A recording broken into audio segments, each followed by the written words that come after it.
खंबा घनी मारो राजस्थान परिवार पे आप सबका बहुत बहुत स्वागत है। हैप्पी वाली मॉर्निंग, हैप्पी वाले मंडे को, first Monday of 2021 current affair start करने वाले हैं। पीडीएफ कहाँ मिलेगी? टेलीग्राम चैनल आरएएस क्रैकर पे। आरएएस क्रैकर टेलीग्राम चैनल पे हमारे आई थिंक 350 मेंबर्स हो गए हैं, क्लोज टू 350 मेंबर्स। तो स्टार्ट करते हैं आज के दिन की मोटिवेशनल कोट से। राह संघर्ष की जो चलता है वो ही संसार को बदलता है। राह संघर्ष की जो चलता है वो ही संसार को बदलता है। जिसने रातों से है जंग जीती, जिसने रातों से है जंग जीती, सुबह सूर्य बनकर वही चमकता है। तो कहने का मतलब है, अगर आप दिल लगाकर स्मार्ट स्ट्रैटेजी से मेहनत करते हो तो आप भी सूर्य की तरह ना चमको तो ऐसा नहीं हो सकता। मारो राजस्थान परिवार भी सूर्य की तरह चमकेगा, पढ़ेगा भी, बढ़ेगा भी, क्योंकि हमारा मोटो बहुत क्रिस्टल क्लियर है। ठीक है। और आप सभी स्टूडेंट्स मेरी प्लस क्लासेस लेना चाहते हैं या फिर अनअकैडमी प्लस को किसी भी कैटेगरी में ज्वाइन करना चाहते हैं, चाहे SSC, banking, railways, UPSC, MPSC, IT, NEET, sheet जो भी हो, तो कोड कौन सा लगना चाहिए? अगर राजस्थान का बच्चा अनअकैडमी प्लस पे जा रहा है तो मारो राजस्थान परिवार से ही जाएगा। MRP10 कोड रट लो इसको। और बच्चे ज्वाइन कर रहे हैं, मुझे बहुत खुशी है। मेरा न्यू ईयर तो बहुत अच्छा बनवाया आप सबने, थैंक यू सो मच। तो चलिए स्टार्ट करते हैं। पेमेंट मेथड बच्चों कोई भी ले सकते हो, ईएमआई वगैरह। कोड देख लिया करो, कई बार बच्चे कोड नहीं देखते, पेमेंट करते हुए कोड बदल जाता है। तो कोड आपको ध्यान रखना है, MRP10 हो, हम कोड को अपने आप बदलने नहीं देंगे। ठीक है। और ये मेरा फोन नंबर है, कोई दिक्कत आ रही है मुझसे फोन करके पूछ सकते हो। ठीक है। तो चलिए स्टार्ट करते हैं फर्स्ट करंट अफेयर्स से। Global alliance for vaccine and immunization, GAVE, Gavi का जो है बोर्ड मेंबर किसको नियुक्त किया गया है?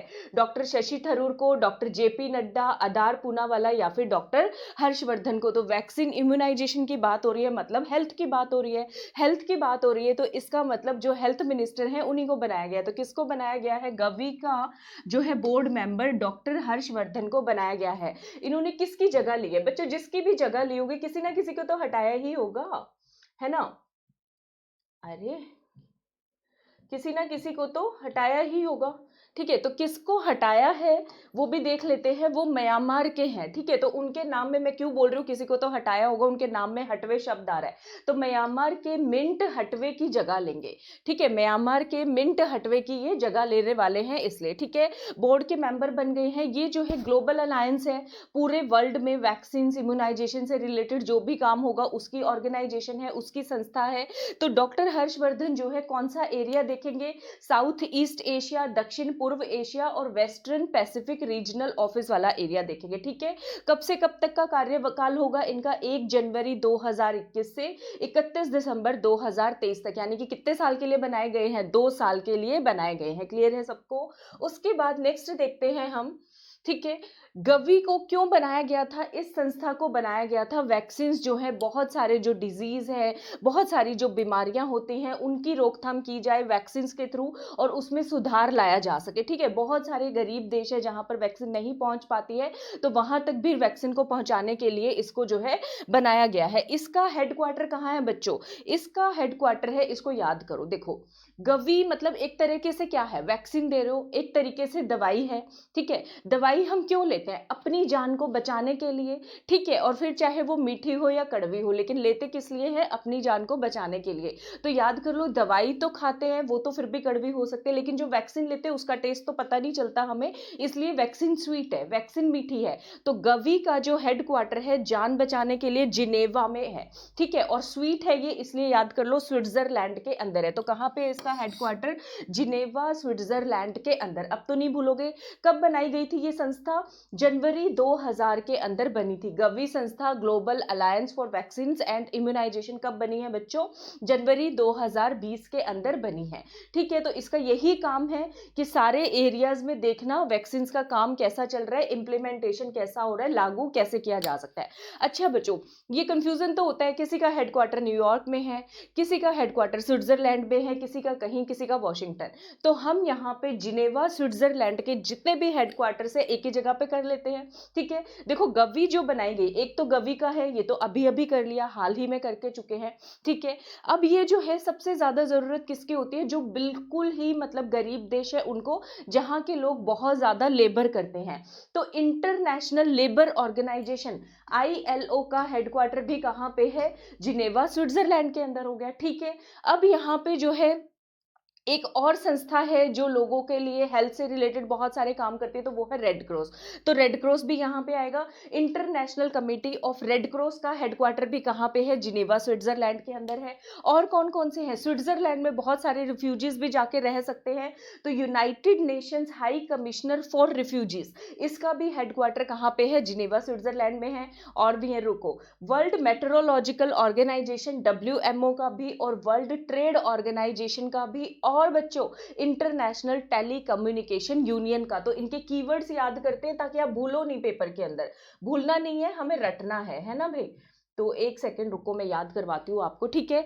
जिनेवा स्विट्जरलैंड, ठीक है। जब जान पे आ जाती है तो रेड क्रॉस भाग सकते हो, तो red cross, international committee of red cross, ठीक है बच्चों।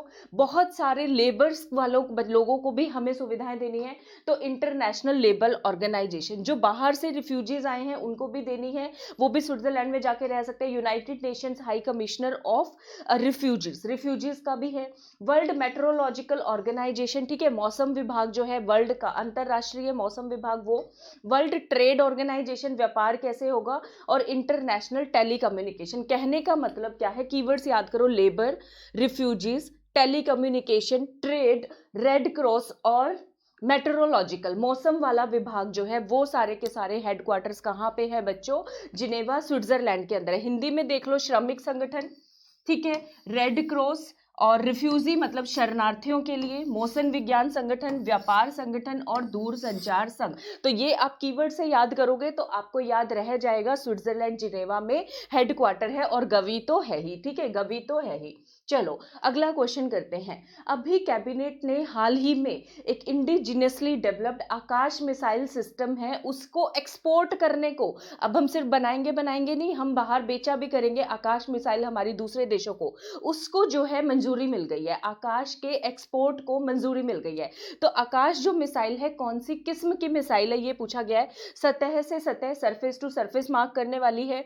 वायु टू भूतल मतलब कि एयर टू सरफेस वाली है, ठीक है। सतह टू वायु मतलब सरफेस टू एयर है, या फिर वायु से वायु यानी कि एयर टू एयर मिसाइल है। तो इसको याद करने का बहुत आसान तरीका है, आकाश की तरफ हम देखते हो ना, हम देखते हैं जमीन से, ठीक है, जमीन से देखते हैं, और हम चाहते हैं वो सारे के सारे तारे जो है ना जमीन पे आ जाए, ठीक है।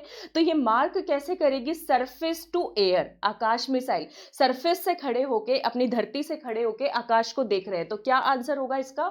Surface to air missile. इसको ऐसे याद करो, ठीक है, वरना ये कभी याद नहीं होगी, ठीक है। आकाश, ये देखो, ये लॉन्च भी करेंगे, धरती से ही कर रहे हैं ना, तो सरफेस टू एयर मिसाइल, ठीक है, इमेज याद हो जाएगी, सरफेस टू एयर मिसाइल। अच्छा बच्चों, ये शॉर्ट रेंज की है या बड़ी रेंज की है? तो ये बच्चों देखो, अभी तो क्या इतनी एडवांस टेक्नोलॉजी आ गई, चांद पे भी पहुंच गए लोग, कहीं कहीं पहुंच गए, ठीक है, तो तारे जमीन पर ले आए हैं हम, तो इसका मतलब आकाश मिसाइल जो रेंज है ना, वो अब आकाश तक पहुंचना बहुत बड़ी रेंज की बात नहीं रही, बहुत हमारे छोटे से एरिया में आ गया।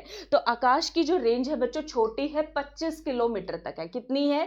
25 किलोमीटर तक है। अगर एयर अटैक कोई कर रहा है तो आकाश मिसाइल को दाग के उसको हवा में ही हम लोग मार सकते हैं। 25 किलोमीटर के अंदर भी अगर कोई, किसी ने बाहर से कोई चीज फेंक दी है तो उसको हवा में ही उड़ाया जा सकता है आकाश मिसाइल के जरिए, ठीक है। इंडियन एयरफोर्स में इसको शामिल किया गया था 2014 को, इंडियन आर्मी में शामिल किया गया था 2015 को। आकाश मिसाइल क्या समझो? Surface to air missile. अब हम इसको एक्सपोर्ट करा करेंगे, 25 किलोमीटर इसकी रेंज है, ठीक है। 2014 में इंडियन एयरफोर्स में, 15 में इंडियन आर्मी में इसको लेकर के आए हैं। चलो अगला क्वेश्चन देखते हैं, ठीक है। अच्छा, इसका मैंने सोचा आपको डाउट तो होता होगा, पृथ्वी कौन सी है, अग्नि कौन सी मिसाइल है, surface to surface, surface to air, इसमें कंफ्यूजन होता है कि नहीं? मुझे तो बहुत होता था, मैंने शॉर्ट ट्रिक बनाई, तो ट्रिक आपके लिए हाजिर है, मेरा काम ही है आपके लिए ट्रिक्स बनाना और पढ़ाना, ठीक है। तो आकाश तो याद हो गया ना, सरफेस टू एयर, ठीक है, आकाश की तरफ हम लोग देख रहे हैं और तारे जमीन पर आ जाएंगे, तो छोटी रेंज हो गई 25 किलोमीटर।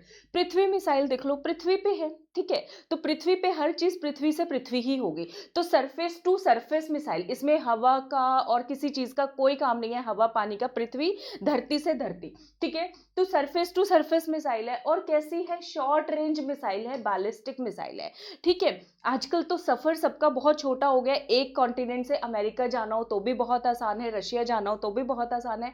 तो कैसी मिसाइल है? पृथ्वी मिसाइल भी बच्चों शॉर्ट रेंज बैलिस्टिक मिसाइल है। क्लियर है सबको? अब जो है अग्नि की बात करते हैं, आग फैल जाएगी, आग कहीं पे फैल गई तो फायर ब्रिगेड ही बुलानी पड़ेगी, ऐसे आग बुझती नहीं है बहुत जल्दी से। तो अग्नि मिसाइल की रेंज जो है वो कैसी होने वाली है, बहुत दूर रेंज तक जाती है, आग तो फैल जाती है। तो अग्नि मिसाइल की जो रेंज है वो लॉन्ग रेंज मिसाइल है, ठीक है, कैसी है, लॉन्ग रेंज। अब सरफेस टू सरफेस है, ये कैसे याद करो, अग्नि की उत्पत्ति कैसे हुई थी, याद है, आदि मानव ने की थी पत्थर को रगड़ के। तो जब उसने दो सरफेस को रगड़ा था तभी तो अग्नि उत्पन्न हुई थी। तो अग्नि मिसाइल है कैसी, सरफेस टू सरफेस मिसाइल है, सिंपल, बहुत सिंपल, कुछ नहीं करना आपको। और लॉन्ग रेंज, आकाश और पृथ्वी शॉर्ट रेंज है, ठीक है, धरती और आकाश है बहुत पास पास आ गए हैं, कोई बड़ी बात नहीं रही। लोग वहां पे स्पेस स्टेशन बना रहे हैं, सैटेलाइट बना रहे हैं, रहने जा रहे हैं लोग, वहां पे जमीनें खरीद रहे हैं चांद के ऊपर। तो पृथ्वी और आकाश तो शॉर्ट रेंज, और अग्नि तो आग तो कहीं तक भी फैल सकती है, तो अग्नि लॉन्ग रेंज है, सरफेस टू सरफेस है। और आकाश की तरफ देखते हो तो आकाश सरफेस टू एयर मिसाइल है, क्लियर है सबको। अब अग्नि मिसाइल की टाइप्स कौन कौन सी है बच्चों, ये जो है मीडियम रेंज बैलिस्टिक मिसाइल से लेकर के इंटरमीडिएट रेंज बैलिस्टिक मिसाइल से लेकर के और intercontinental range medium range ballistic missile, इसकी टाइप्स हैं, ये हैं सारी लॉन्ग रेंज में ही आती है। मीडियम रेंज, इंटरमीडिएट रेंज और इंटरकॉन्टिनेंटल, मतलब एक महाद्वीप से दूसरे महाद्वीप से आप जो है इसको दाग सकते हो, ठीक है। तो मीडियम रेंज में कौन कौन सी आएंगी बच्चों, अग्नि 1, अग्नि 2, ठीक है। इंटरमीडिएट में 3, 4 और इंटरकॉन्टिनेंटल में 5 और 6, ऐसे याद कर लो, मतलब दो दो के पेयर है, सीधी सी बात है। मीडियम रेंज मतलब मध्यम श्रेणी, 1, 2, अग्नि 1, अग्नि 2। इंटरमीडिएट रेंज में 1, 3 और 4, और जो इंटरकॉन्टिनेंटल रेंज है उसमें कौन सी आ रही है, 5 और 6 आ रही है, ठीक है। आज तो मैं बोलना ही भूल गई, अभी तक लाइक नहीं किया है तो मस्त वाला लाइक चिपका दो, ठीक है। और क्या करोगे, सब्सक्राइब कर लो वीडियोस चैनल को, ताकि आपको सारे नोटिफिकेशन मिलते रहे। आज भी बहुत अमेजिंग से वीडियोस आएंगे आपके लिए रात को, और क्या करना है, शेयर कर दो अपने फ्रेंड्स के साथ ताकि सबको बेनिफिट मिल सके, ठीक है। चले, बोल दिया मैंने। अच्छा, अब जो है बच्चों, इसकी जो है अग्नि 1, अग्नि 2 मीडियम रेंज, अग्नि 3, अग्नि 4 इंटरमीडिएट रेंज और अग्नि 5 और अग्नि 6 इंटरकॉन्टिनेंटल बैलिस्टिक मिसाइल्स हैं, ठीक है। बैलिस्टिक मिसाइल्स कौन से होते हैं इसको भी एक दिन डिस्कस कराऊंगी मैं आपको। ये क्या हो रहा है, अरे एक सेकेंड भाई, मेरे साथ तो गड़बड़ कुछ ना कुछ होनी ही होती है। हाँ, पृथ्वी भी जो है बैलिस्टिक मिसाइल है और अग्नि भी बैलिस्टिक मिसाइल है, ये मैं आपको बता रही थी, ठीक है। हाँ, यही बता रही थी बस। अच्छा, हाँ बच्चों, इनकी रेंज पूछते हैं, अग्नि 1, अग्नि 2 की रेंज कितनी है, मीडियम रेंज तो ठीक है। तो अग्नि 1 में बच्चों याद करो, एक नंबर तक आएगा लास्ट में, 700 से 1200 किलोमीटर, या 500 से 1000 में भी आप इसको कर सकते हो, 700 से 1200 किलोमीटर। अग्नि 2 जो है 2 से लेकर 3500 किलोमीटर है, ठीक है। अग्नि 3 जो है वो थोड़ी सी एक्स्ट्रा चली जाएगी, 3 से 4 नहीं आएगी, 3 से 5000 किलोमीटर की रेंज है। ये जो याद करने वाली बात है वो ये है, मेरे को दूसरा हाइलाइटर लेना पड़ेगा बच्चों, ये चल नहीं रहा। 3000 से 5000 किलोमीटर, ठीक है। और जो अग्नि 4 है वो आप कैसे याद करोगे, अग्नि 4 तक आ रही है, तो 3500 से 4000 किलोमीटर। यहाँ पे आपका जो फोकस है रेंज का वो जो है इन नंबर्स पे होना चाहिए, लास्ट वाले नंबर्स पे, ठीक है। तो देखो दोबारा से करते हैं एक बार, लास्ट वाले नंबर से, अग्नि 1 में ये आएगा 1200 किलोमीटर, अग्नि 2 में 2 से 3500, और अग्नि 3 के अंदर जो है 5000 किलोमीटर, समझ रहे हो। इसका मतलब 2 के अंदर नंबर जाएगा 2 से 3 तक और 3 से 5 तक, ठीक है, क्लियर है। और अग्नि 4 का क्या हो गया, 3500 से 4000 किलोमीटर। आज पेन नहीं चल रहा तो मजा नहीं आ रहा पढ़ाने में। और अग्नि 5 की जो है बच्चों वो है 5000 से 8000 किलोमीटर, 5000 से 8, और 6 वाली अभी डेवलप नहीं हुई है, हो जाएगी तो 11000 से 12000 किलोमीटर तक हम लोग मार्क कर सकेंगे, ठीक है। तो इसको मैंने तो सिंपल याद किया था, अग्नि 1 1000 किलोमीटर, 2 वाली और 3 वाली में थोड़ी लिमिट बढ़ जाती है, 2000 से 3500, 3 वाली 5000 किलोमीटर तक जाएगी, 4 वाली 4 तक रहेगी, 3500 से 4000 किलोमीटर, 5 वाली जो है 5 से 8000, और 6 वाली जो है 11000 से 12000, ठीक है। तो पेन नहीं चल रहा था थोड़ा सा इसलिए डिले हो गया, कोई बात नहीं। अब पृथ्वी रेंज के, पृथ्वी मिसाइल के 3 वर्जन है, सरफेस टू सरफेस तो है, आर्मी वर्जन की रेंज है 150 किलोमीटर, ठीक है। जो बच्चों एयरफोर्स में है उसकी रेंज है 250 किलोमीटर, और जो नेवल वर्जन है उसकी रेंज है 350 किलोमीटर, इसको 250 कर लेना, गलत लिखा हुआ है, मैं इसको करेक्ट कर दूंगी। पीडीएफ में मुझे थोड़ी चीजें करेक्ट करनी है, पिछली बार भी नहीं कर पाई थी, कर दूंगी मैं। ठीक है, पृथ्वी 2 की 250 और पृथ्वी 3 की जो है 350। तो इसमें तो कुछ नहीं करना, 1 2 3। क्या हो रहा है यार, अरे रुको 1 सेकेंड, रुको बच्चों, ना पेन चल रहा है ना ये चल रहा है। चलो भाई, क्यों नहीं चल रहा इसका, मुझे लग रहा है नेट फिनिश हो गया है, मुझे बदलना पड़ेगा। पृथ्वी 1 की कितनी है, आर्मी वर्जन की 150, 250 और 300, 350। ठीक है, और पृथ्वी 1, पृथ्वी 2, पृथ्वी 3 कौन कौन से वो हैं, आर्मी वर्जन, एयरफोर्स और सबसे लास्ट में नेवल वर्जन आएगा। ठीक है, तो ये सारी मिसाइल्स का एक बेसिक मैंने आपको करा दिया है, ताकि कोई भी क्वेश्चन आए मिसाइल्स के ऊपर करेंगे। अगर आप पूरा मिसाइल्स पे एक अलग से वीडियो चाहते हो बता देना, 10-15 मिनट का एक वीडियो भी बना लेंगे। ठीक है, अगला जो है भारत का सबसे ऊंचा हाईएस्ट मेट्रोलॉजिकल सेंटर यानी कि मौसम विभाग का जो केंद्र बनाया गया है वो कहां पर बना है, इंडिया मेट्रोलॉजिकल डिपार्टमेंट ने इसको सेटल किया है। ठीक है, तो वो कहां पर बनाया गया है, श्रीनगर में, लेह में, गुवाहाटी में या फिर शिमला में। तो लेह से कुछ याद आ रहा है, लहू बोलने वाला था हमारा, पीओके भी लेना है, अक्साई चिन्ह भी लेना है। ठीक है, तो वहीं से नजर रखनी पड़ेगी ना इन दोनों के ऊपर, पाकिस्तान और चाइना के ऊपर। ठीक है, तो भारत का सर्वोच्च मौसम विज्ञान केंद्र कहाँ बनाया है बच्चों, लेह में बनाया है, लद्दाख यूनियन टेरिटरी के, लद्दाख केंद्र शासित प्रदेश के लेह पे। और लैंग्वेज ट्रिक्स वाले वीडियोस के बहुत प्यारे कमेंट्स दिया आपने, थैंक यू सो मच, बड़े वाला थैंक यू।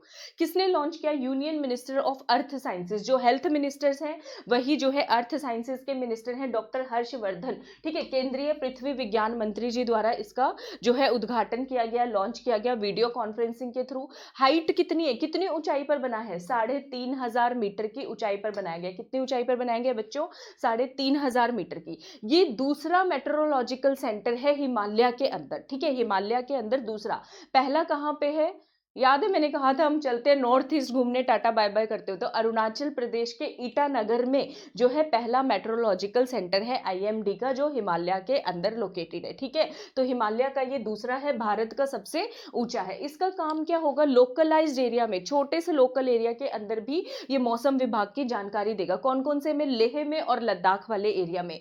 लेह जो है समर कैपिटल है लद्दाख की, और कारगिल जो है वो मैंने बताया था कौन सी है, विंटर कैपिटल। तो लेह और लद्दाख का हमें मौसम की जानकारी देगा अलग अलग उसमें। शॉर्ट रेंज मतलब 3 दिन का मौसम कैसा होगा, मीडियम रेंज मतलब 12 दिन का, लॉन्ग रेंज मतलब पूरा 1 महीने का जो है मौसम कैसा रहेगा, वो वाली जानकारी ये हमें देने वाला है। और लद्दाख के लेफ्टिनेंट गवर्नर कौन है, राधा कृष्ण माथुर। कौन है लद्दाख के लेफ्टिनेंट गवर्नर, याद कर लो, राधा कृष्ण माथुर। ठीक है, इसको याद कर लो, लेह पे मौसम विभाग का सेंटर है और भगवान श्री कृष्ण ने गोवर्धन पर्वत उठाया हुआ है, पीओके को भी देख रहे हैं, अक्साई चिन्ह को भी देख रहे हैं, ऐसे याद हो जाएगा, राधा कृष्ण मोहन। ठीक है बच्चों, अच्छा स्ट्राइक रेंज कितनी है आकाश मिसाइल सिस्टम की, ये तो अभी अभी याद करवाया, छोटा सा है, आकाश और धरती मिल गए हैं तो 25 किलोमीटर। कितनी रेंज है इसकी, 25 किलोमीटर। ये तो रिवीजन क्वेश्चन मैंने ले लिया था। और इसको याद कैसे करोगे, मैंने तो ऐसे याद किया, तारे जमीन पर। ठीक है, आकाश और पृथ्वी अब बहुत नजदीक आ गए, फासला बहुत कम हो गया है, तो दोनों ही शॉर्ट रेंज मिसाइल है, आकाश भी और पृथ्वी भी। ठीक है, अभी मुझे ठीक लग रहा है थोड़ा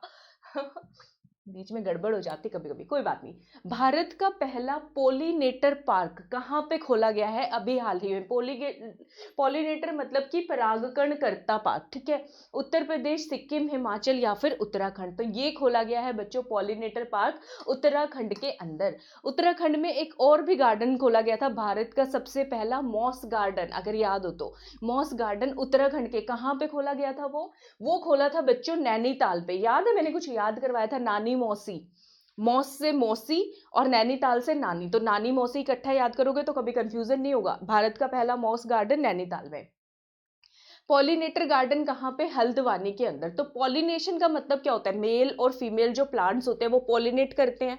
ठीक है, तभी वो जो है नए वाला वो आता है, फूल उगेगा। ठीक है, प्लांट्स बोलो या फ्लावर्स बोलो, फ्लावर्स बोलेंगे बेसिकली, नए वाला फूल आएगा। ठीक है, पॉलिनेटर का काम होता है एक जगह से दूसरी जगह पर उनको लेकर के जाना। ठीक है बच्चों, तो ये जो है जब भी ये सारी चीजें करते हैं तो एंटीबायोटिक लगा दो, हल्दी तो बहुत अच्छा सा फील होता है। ठीक है, तो ये कहाँ पे है, हल्द्वानी के अंदर खोला गया है। ठीक है, पॉलिनेशन में हल्दी का अगर उपयोग कर लिया जाए तो बहुत फायदेमंद रहेगा। ऐसे ही कुछ भी याद करने के लिए मैं बता रही हूँ, तो हल्द्वानी उत्तराखंड, ताकि आप हल्द्वानी और नैनीताल में कंफ्यूज ना हो। ठीक है, ठीक है, और इसमें जो है बटरफ्लाईज की कितनी स्पीशीज है, 40 स्पीशीज हैं बटरफ्लाई, हनी बी, बर्ड्स और इंसेक्ट्स, मतलब कि तितली हो गई, मधुमक्खी हो गई, कीट हो गए, तो सबकी कितनी स्पीशीज रहेंगी यहाँ पे, 40 स्पीशीज रहेंगी। ठीक है, तो इसमें फोकस किया गया है पॉलिनेटर के ऊपर। पॉलिनेटर कौन कौन से होंगे, कॉमन जेजबेल, ई माइग्रेंट, रेड पेरियोट, ये पूरा नहीं याद करना, ये सिर्फ पढ़ना है, सेलर, प्लेन टाइगर, लेपर्ड, याद कर लो इसमें टाइगर और लेपर्ड आएगा, मतलब कि चीता और क्या बोलते हैं उसको, तेंदुआ। ठीक है, उसके बाद मोर भी आएंगे, मोर पीकॉक, तो कॉमन मोरन और एक आएगा आपका पेंटेड लेडी और पीकॉक फैंसी। ठीक है, दूसरा जो है पायोनियर व्हाइट। ठीक है, इसमें सारी तरह के कलर हैं, देखो बच्चों, lime butterfly, yellow orange butterfly, four ring peacock, मतलब ये इस तरह के काम है, common grass yellow, common blue bottle, तो सब आपको याद हो ही जाएंगे, बस इस पर रीडिंग मारनी है और कुछ नहीं करना। ठीक है, सिर्फ रीडिंग देना है इसको। उसके बाद है भारत का पहला test bed autonomous navigation system के लिए जो खुला है उसका नाम क्या है। भारत का पहला स्वदेशी स्वायत्त नेविगेशन सिस्टम के लिए पहला एक टेस्ट बेड खोला गया है, मतलब एक इंस्टीट्यूट टाइप है, तो उसका नाम क्या है, सहायक एनजी, तियातन यानी कि टाइटन, तिहान या फिर नाविक। हिंदी में लिखने में बड़ा प्रॉब्लम होता है, तो इसका नाम है बच्चों तिहान। ठीक है, क्या नाम है इसका, तिहान नाम है। इसकी डिटेल देखते हैं। ये टाइटन मैंने डाला था ताकि कंफ्यूजन ना हो जाए, कई भी बार ना बहुत क्लोज ऑप्शंस भी दे देते हैं एग्जाम में, तो हमें क्वेश्चन को ध्यान से पढ़ना है, इसलिए मैंने पहले टाइटन ऑप्शन दिया आपको।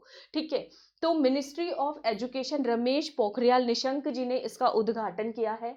ठीक है, तिहान आईआईटी हैदराबाद के अंदर ये खोला गया है। इंडिया का पहला टेस्ट बेड है ऑटोनॉमस नेविगेशन सिस्टम के लिए, टेरिस्ट्रियल और एरियल, मतलब धरती से भी और हवा से भी। ठीक है, नेविगेशन सिस्टम मतलब समझ गए ना, कि जो भी एक्टिविटीज करनी होती है ऑब्जर्वेशन वाली, जो भी आपको नेविगेट करना है, कहीं कोई लोकेशन पता करना है उसके लिए, तो भारत का पहला टेस्ट बेड खोला गया है। ठीक है, इसकी फुल फॉर्म देख लो, टेक्नोलॉजी इनोवेशन हब, इनोवेशन करेंगे, the technology innovation hub on autonomous navigation system. ठीक है, ऑटोनॉमस नेविगेशन सिस्टम। ठीक है, तो ये कहाँ पे खोला है, ये भी क्वेश्चन आ सकता है, कहाँ खोला गया है, आईआईटी हैदराबाद के अंदर खोला गया है। कहाँ पे खोला गया है बच्चों, आईआईटी हैदराबाद के अंदर। अब इसमें आपको कोई कंफ्यूजन नहीं हो जाए कि इसका भी जो है उद्घाटन विज्ञान मंत्री ने तो नहीं कर दिया, हर्षवर्धन जी ने, तो आप इसको याद कर सकते हो, तिहान, तो यहां से तो पकड़ लो हैदराबाद, आईआईटी हैदराबाद में हुआ है। अब आईआईटी हैदराबाद तो विद्या से रिलेटेड है ना, एजुकेशन से रिलेटेड है, तो इसका उद्घाटन कौन करेंगे बच्चों, एजुकेशन मिनिस्टर ही करने वाले हैं, रमेश पोखरियाल निशंक जी ही करने वाले हैं। ठीक है, क्लियर है सबको। चलो, नितिन गडकरी जी ने अनाउंसमेंट की थी कि एक बड़ा सा मल्टी मॉडल लॉजिस्टिक पार्क बनेगा, और ये इंडिया का शायद से सबसे बड़ा लॉजिस्टिक पार्क होगा। कहाँ बनेगा, हिमाचल प्रदेश में, त्रिपुरा में, उत्तराखंड में या फिर असम के अंदर। तो ये बच्चों पहले भी क्वेश्चन कराया, रिपीट आया, ये न्यूज में होगा किसी वजह से, तो असम के अंदर। कहाँ पे बनेगा, असम के अंदर। मैंने बताया था हम नॉर्थ ईस्ट तक कनेक्टिविटी बढ़ा रहे हैं। ठीक है, तो कहाँ पे इंडिया का पहला लार्जेस्ट जो है मल्टी मॉडल लॉजिस्टिक पार्क कहाँ बनने जा रहा है, असम के अंदर बनने जा रहा है। ठीक है, उसके बाद है सहायक एनजी। क्या है, सरफेस टू सरफेस मिसाइल है, एयर ड्रॉप्ड कंटेनर है, नेविगेशन सिस्टम है या फिर रॉकेट लॉन्चर है। तो ये बच्चों क्या है, एयर ड्रॉप्ड कंटेनर है। क्या है ये, एयर ड्रॉप्ड कंटेनर। आज तो बहुत ही प्रॉब्लम हो रही है, क्या करूं मैं इसका। ठीक है, एयर ड्रॉप्ड कंटेनर है सहायक जी, डीआरडीओ ने, ठीक है, इंडियन नेवी के साथ मिलके सक्सेसफुल ट्रायल किया है सहायक एनजी का। ये है क्या, भारत का पहला इंडिजिनसली स्वायत्त भारत में ही बना है, डेवलप्ड है, एयर ड्रॉप्ड कंटेनर है। ठीक है, मतलब क्या है, ये है, ये देखो सहायक एनजी, ये देख रहे हो, मतलब वो याद है बालाकोट, याद है हमने जाके बॉम्ब फेंके थे उसके ऊपर पाकिस्तान, पीओके के अंदर, तो ये वही कंटेनर है। एयरक्राफ्ट से अगर आपको बॉम्ब का बना हुआ फेंकना है, पीओके को उड़ाना है, चाइना को उड़ाना है, तो इसके थ्रू उड़ाया जा सकता है, ये वो है एयर ड्रॉप्ड कंटेनर इसको बोलते हैं। आप समझ गए होंगे मुझे लगता है हिंदी भाषा में। ठीक है, इसको जो है कहाँ से, गोवा के इंडियन नेवी के उससे जो है लॉन्च किया गया है। ठीक है, गोवा के वहां से इसको बनाया गया है। ठीक है, इतना ही करना है। हाँ, कौन से एयरक्राफ्ट से IL-38SD, इतना कोई नहीं पूछेगा, एयरक्राफ्ट कोई नहीं पूछने वाला है, ठीक है। तो याद कर लोगे इसको, ठीक है। ट्रायल कंडक्ट किया है नेवी ने, ताकि शिप के अंदर भी कुछ फेंकना है, एयर से लेकर सामान हमें शिप के लिए चाहिए, तो आप उसको यहाँ से इसके थ्रू, सहायक एनजी के थ्रू फेंक सकते हो। कितनी दूरी तक? 2000 kilometre from the coast, coast से, तस्ट से कितनी दूरी तक? 2000 किलोमीटर तक की दूरी तक। और ये एडवांस्ड वर्जन है सहायक MK1 का, ठीक है। पहले वाला इंडिजिनस नहीं होगा, लेकिन ये इंडिजिनस है, ठीक है। GPS aided air dropped container, इसमें जीपीएस भी लगा हुआ है, पोजीशन भी लोकेट करेगा, ये बहुत अच्छे तरीके से 50 किलोग्राम का वजन ये उठा सकता है। कितना बच्चों? 50 kg, 50 किलोग्राम का वजन ये उठा सकता है। तो आज तो डे हो गया हमारा आर्मी के ऊपर, आर्मी पे ज्यादा बातें की है आज हमने, इंडियन आर्मी पे, ठीक है। प्रधानमंत्री मोदी जी ने अभी हाल ही में लाइट हाउस प्रोजेक्ट लॉन्च किए हैं। कितने राज्यों के अंदर लॉन्च किया गया है? तो इसका सही आंसर है बच्चों 6 राज्यों के अंदर लॉन्च किया गया है। कितने राज्यों में? 6 राज्यों के अंदर इसको लॉन्च किया गया है। कौन कौन से हैं? देखो, शुरुआत इंसान घर से करता है। मोदी जी का घर कहाँ पे? गुजरात। तो गुजरात के राजकोट से, और वो राजा ही है एक तरह से, आज प्रधानमंत्री बोलते हैं, लेकिन पुराने जमाने में तो राजा ही बोलते थे। को गुजरात के राजकोट, राजा वाली जगह पे, ठीक है। मोदी जी के साथ कौन रहते हैं ज्यादातर? न्यूज में कहीं भी रैली करनी हो बीजेपी की, योगी। तो उत्तर प्रदेश ना हो ऐसा तो नहीं हो सकता। तो उत्तर प्रदेश के कहां पर? वहां की राजधानी लखनऊ में। कल ही किया, उत्तर प्रदेश की राजधानी कौन सी है? लखनऊ है। और लखनऊ के म्युनिसिपल कॉर्पोरेशन के बॉन्ड्स भी लॉन्च किए गए, जो कि BSE पर पहली बार दिखे हैं, ठीक है। ये भी हमने किया था पहले, करंट अफेयर्स में था। उसके बाद जो है झारखंड के रांची में, ठीक है, धोनी वाली जगह पे, तमिलनाडु के चेन्नई में, ठीक है, और त्रिपुरा के अगरतला में। अब तो कैपिटल्स रट गई होंगी, मुझे लग रहा है अब बताने की जरूरत नहीं है। तो गुजरात का ही ऐसा है जो कैपिटल में नहीं खुल रहा है, मध्य प्रदेश का ऐसा है जो कैपिटल में नहीं लॉन्च हुआ, मध्य प्रदेश का इंदौर में, और गुजरात का राजकोट में, ठीक है। तो 3 तो जो है यहाँ पे याद कर लो, बीजेपी पार्टी वाले ही हैं, ऐसे याद हो जाएगा आपको। गुजरात, यूपी और मध्य प्रदेश, ठीक है। शिवराज सिंह जी के है ना मामा, जिनको सब बोलते हैं, मैं याद करने के लिए बताती हूँ, ऐसे जल्दी याद हो जाती चीजें हमें, ठीक है। चलो आगे देखते हैं। अभी हाल ही में UNDP इंडिया के साथ कोलैबोरेट किया है, मतलब उसके साथ मिलके एक भारत का पहला सोशल इम्पैक्ट बॉन्ड लॉन्च किया जाएगा। भारत का पहला कौन सा बच्चों? सोशल इम्पैक्ट बॉन्ड लॉन्च किया जाएगा। तो वो कौन सी म्युनिसिपल कमीशन, कौन सी नगर निगम ने यूनाइटेड नेशन डेवलपमेंट प्रोग्राम के साथ ऐसा पैक्ट किया है? बोकारो, बिरेहन मुंबई, पिंपरी चिंचवाड़, या फिर रीवा म्युनिसिपल कॉर्पोरेशन। तो इसका आंसर है बच्चों पिंपरी चिंचवाड़ म्युनिसिपल कॉर्पोरेशन ने यूनाइटेड नेशन डेवलपमेंट के साथ पैक्ट किया है। क्या लॉन्च करेंगे? भारत के पहले सोशल इंपैक्ट बॉन्ड। तो ये पिंपरी कहाँ पे है? पुणे में है, महाराष्ट्र के, ठीक है बच्चों। पिंपरी कहाँ पे है? पुणे में है, महाराष्ट्र के। तो आज के करंट अफेयर्स इतने ही थे, बीच में थोड़ा सा डिस्टर्बेंस हो गया, एक्सट्रीमली सॉरी उसके लिए, ठीक है। अगर कहोगे तो रिविजन में और ज्यादा अच्छे से कर देंगे। मेरी स्पेशल क्लासेस को ज्वाइन करो, मेरी प्लस क्लासेस को ज्वाइन करो, कोड मारो राजस्थान का लगना चाहिए MRP10। चाहे फ्री क्लासेस देखनी हो, चाहे प्लस क्लासेस देखनी हो, ये मेरे कोर्सेज की लिस्ट है। RAS ACF कॉलेज लेक्चरर कोई भी ज्वाइन करना हो, MRP10 कोड लगाओ किसी भी कैटेगरी के लिए। RAS English medium, Hindi medium दोनों में है। गेट सब्सक्रिप्शन पे क्लिक करो, 2 साल का सब्सक्रिप्शन लो, MRP10 कोड लगाओ और एंजॉय करो, मस्त होके पढ़ाई करो। मुझसे जुड़ सकते हो, फेसबुक पेज, टेलीग्राम चैनल और कॉन्टेक्ट नंबर दे दिया है। अभी तक भी मस्त वाला झटैक वाला लाइक सब्सक्राइब शेयर नहीं चिपकाया तो चिपका दो, किसका वेट कर रहे हो, ठीक है। तो शाम को मिलते हैं नई वीडियोस के साथ। थैंक यू सो मच, सबको मेरी तरफ से घनी घनी राम राम।